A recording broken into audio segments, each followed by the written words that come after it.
welcome back to another video. I'm really excited about this one. We're going to be making something very, very cute. Here's what's happening today.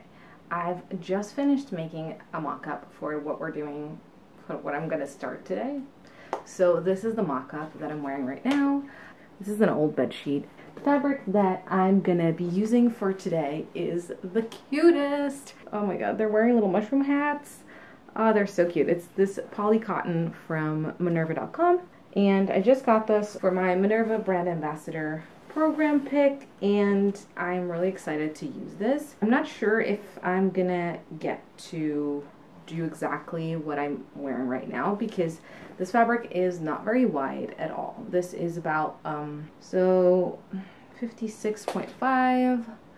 So it's 1.10 meters wide, which is not very wide. I have about 3.5 meters of this to make something. For the final version of this, I don't want to make a dress. I think I'm going to do two separates. Like, the priority is to make a blouse. The fabric I have left, think about what kind of skirt I want to make. The first plan is a 3/4 circle skirt, and I don't mind piecing it if it needs to be pieced together.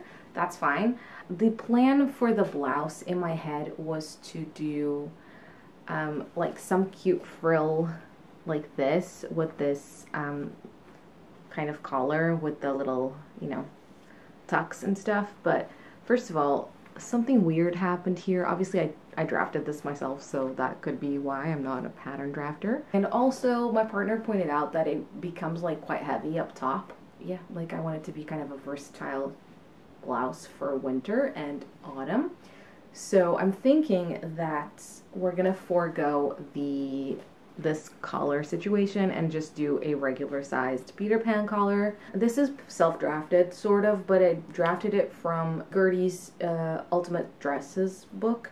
So the bodice is the basic bodice, the basic long sleeve, and the Peter Pan collar. And the skirt is the same pretty much. I have my own pockets, and then what I did is I removed the seam allowance at the back so that it would be one piece to, you know, not have the center back seam. And then I added 5 centimeters to the front so I could fold it back and have a placket for the buttons. The other thing I want to do is I want to add a little bit of seam allowance to my sleeves because they're a little bit, like, they fit, but they're at the point here when I go like this where it's a little bit tight and I don't want it to be. And I added these little cuffs to the sleeve so that it would have like a bit of a more like poofy effect, which didn't really work that well because obviously this sleeve is not that wide, but I still do like them. I think that because if I add more seam allowance, obviously I'm gonna have more poof, but I do need to make these a little bit wider because I did not measure this length, this size. I measured just how big I wanted it to be here, and obviously I have quite small wrists. But yeah, I'm excited to make the actual final version of this. So my plan was to transfer those markings over and like make a new pattern with the alterations that I was about to make, or that I wanted to make from the version mock-up that I was wearing in the intro. But then I started getting really like nervous, I guess, about it, and I lost confidence. I thought that it wouldn't work to just lengthen the bodice, and like that wouldn't make it into a blouse. And I started really getting in my head about it, and I thought, what if it looks terrible? I don't have any more fabric of this. Like, I should have tested this out properly in the mock-up. And I started getting like really anxious about it, so I decided to scrap it, which I really regret because it came out fine in the end, but I do think it would have been better if I had just trusted my gut. What I ended up doing was I traced my McCall's 8161 bodice pattern. I really like this bodice, and essentially, I probably should have not even sized up, but like used less seam allowance because this is a little bit tight on me at this point now.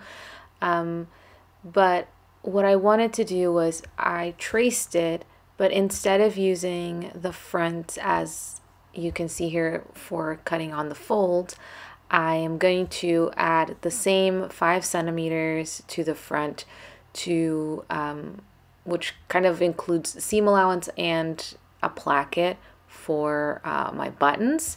And I don't have to add length to this because obviously this is already meant to be a top, so I don't have that problem. And then for the back, I just removed the seam allowance that they do have and made it so that I can cut it on the fold.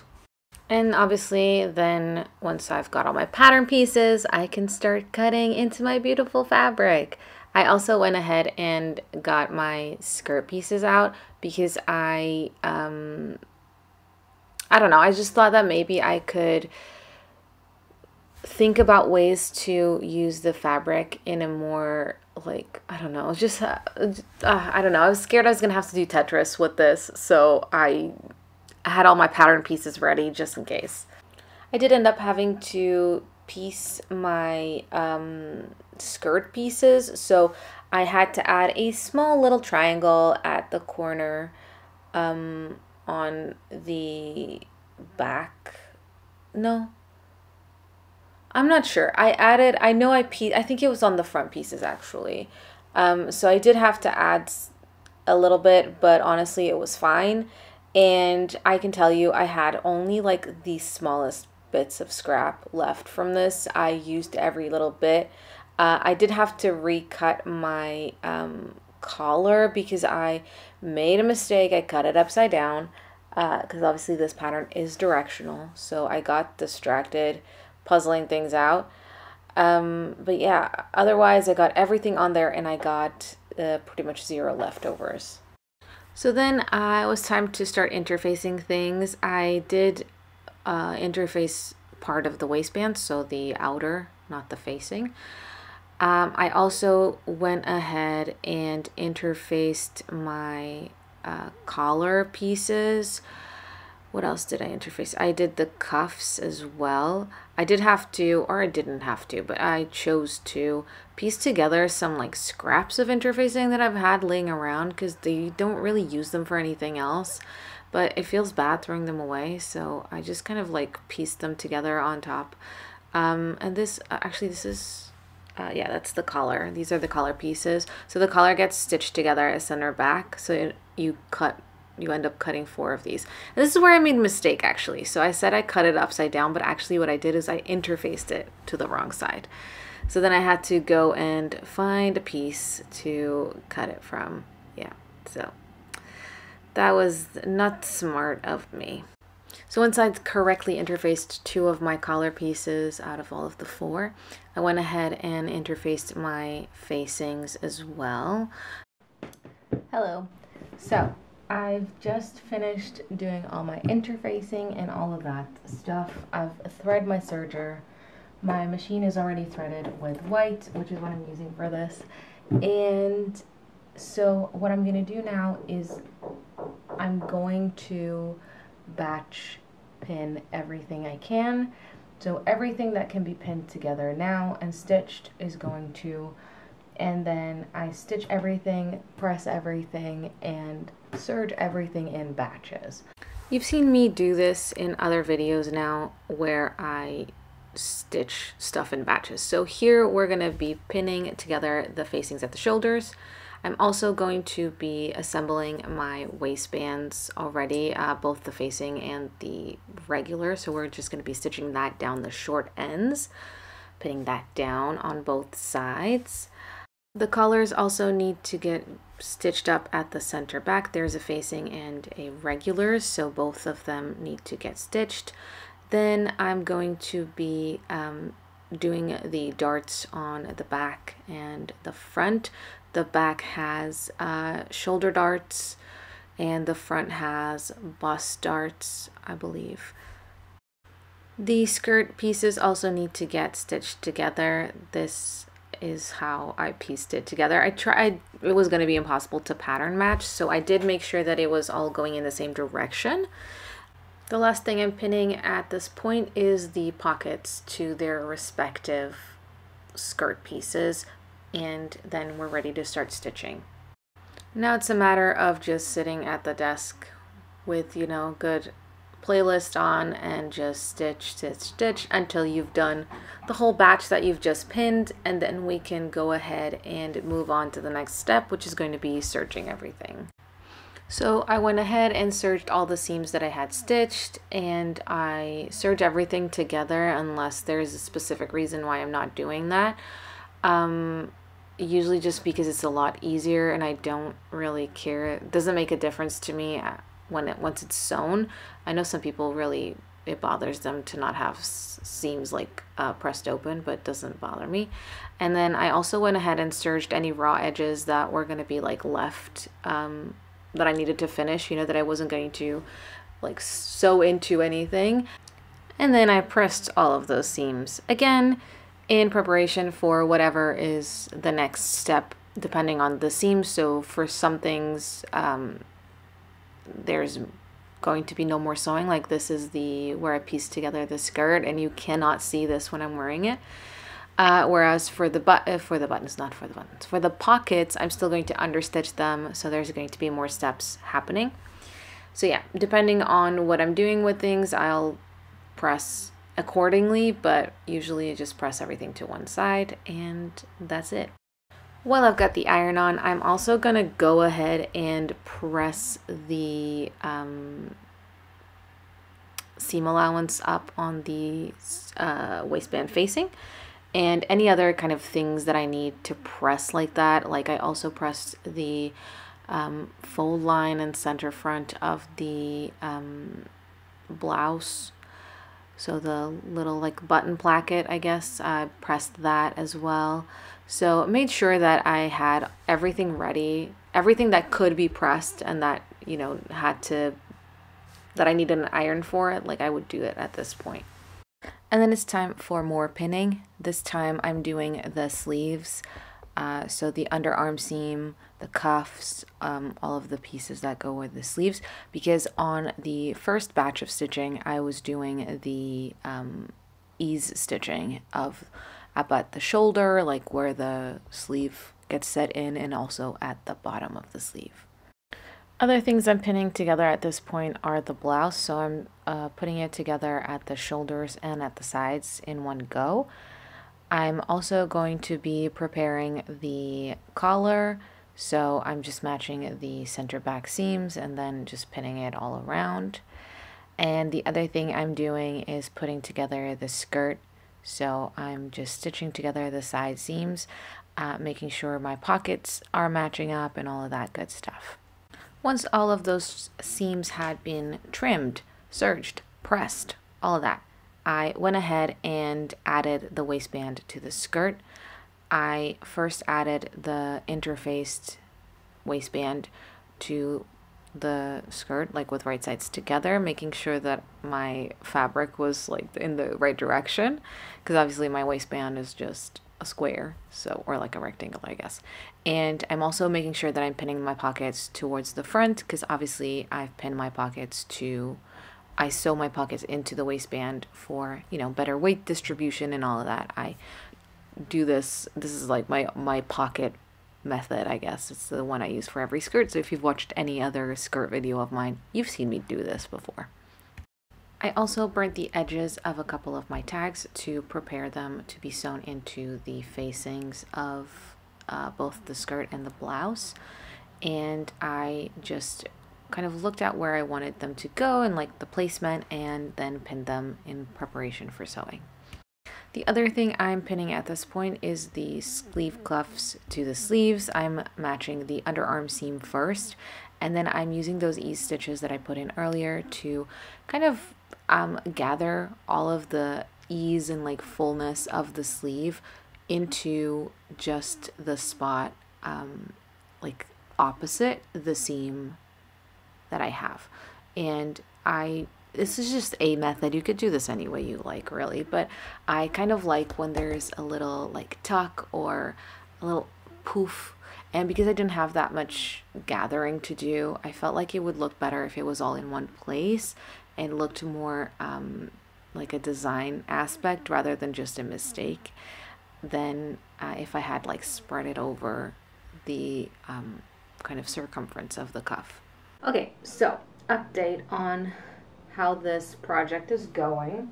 I've been stitching the seam allowance down on the inside of the sleeve. So I've got both of my sleeves ready to be set into the shirt. I'm really happy with having added some seam allowance here because it fits much better now. I've already attached the collar and the facing. I wasn't sure because I put the collar on here and I was like, is it going to be too small? So I was a bit scared that this is too much empty space, but actually once I actually stitched it all together, I actually don't hate it. I need to pick out what buttons I'm going to use because I haven't thought about that, like not even a little bit. For the skirt, I need to add the zipper to the skirt, and then I'm obviously going to close the back, the center back seam, and add the other, the facing for the waistband, finish that off, and then also I want to add a little button there, so that will look really cute. Okay, so to set in my zipper, I use a trick that I saw on TikTok, and that is to first press your invisible zipper open. So like you're trying to get the teeth of the zipper away from the tape, and that's really going to help with our next step of actually setting it in. Then I use a zipper foot, obviously, and then you can use pins or not, depending on how you live your life. And that's it. Pressing it open and using a zipper foot, that's it. I like to add big zippers to my clothing just to make it more accessible, like easier to put on and take off, because my health isn't always the best and my body sometimes doesn't allow me to move that well, so having this done really helps it be easier to take off and put on. And yeah, then you stitch the other side of the zipper like you would any other zipper, and you get really good invisible zipper results. I don't know why this works, but it does. After I set in the zipper, I went ahead and added my waistband facing to the waistband. So I stitch it with right sides together along the short edges and also the top edge, and that gets you a really nice finish. But then for the inside of the waistband, so stitching that pressed edge to the inside, I guess, I actually do that by hand. I just prefer the control that I have over that, and I just find that I will sometimes top stitch it if that's something I'm looking for, like that's a finish that I want, but otherwise I don't rely on the top stitching for the actual securing of that seam, because I just find it really difficult to get that right, so I prefer to do it by hand. I also like to tack down the facings on blouses and tops and dresses even to the shoulder or any other seam, really, to help that from rolling out and being annoying in the future. The next thing I did was actually set in the sleeves of the blouse. So I matched the underarm seam, and then I pulled on my gathering threads and put all the gathers again at one spot, and I chose the shoulder seam. I feel like that's a really good point to do that. If you're going to pull all your gathers into one spot, I feel like that's the place to do it. And yeah, then pinned that down and stitched it, and serged and pressed, obviously, too. For the hem of the blouse, I did a really basic narrow hem that I didn't even measure. I just folded everything back twice. I've gotten pretty good at like eyeballing a 1.5 centimeter seam allowance, so I trusted that it was good enough. This is going to be worn tucked in most of the time anyway, so it doesn't really matter if it's a little crooked, but it's pretty good. It's actually not crooked at all. So yeah, I just pinned that down and then stitched that down by machine instead of doing it by hand because I didn't feel like it. I don't know why I don't have footage of this, but I also top stitched on both sides of my button placket because I really like the finish that gives. So I did do that, and then at this stage marked where I was going to place my buttons and kind of how big I needed the buttonholes to be. The buttons I chose are some vintage buttons that I had in my collection. They actually were picked by my partner, whose idea it was to make a blouse out of this fabric. My original idea for this fabric was to make a dress, but when I got it and I showed it to him, he said, oh, that would make a really cute top, and then you could wear it with your mushroom vest waistcoat. So I was like, okay, yeah, I'll do that. So I did the skirt as like a way to kind of satisfy my dress idea for this, but I really wanted to do this to like kind of make us both happy, I guess. And because it was his idea, he chose the buttons.